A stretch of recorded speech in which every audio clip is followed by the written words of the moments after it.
playing around with the duplicate node.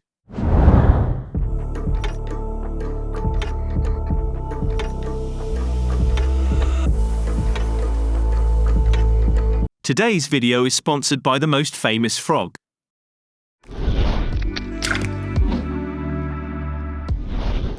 Open your clip in the Fusion page and add a merge node.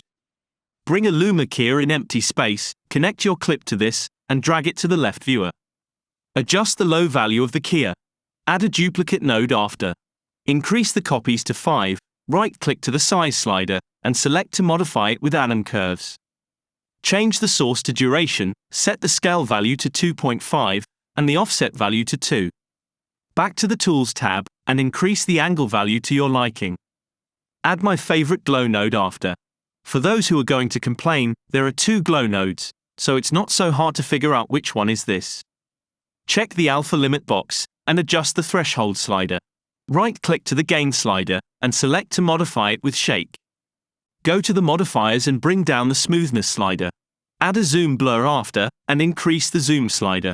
Connect it to the merge node as a foreground, and now you can go through the nodes and play around with the settings. If you like this clip, subscribe to this channel. If you didn't, there is no other option for you.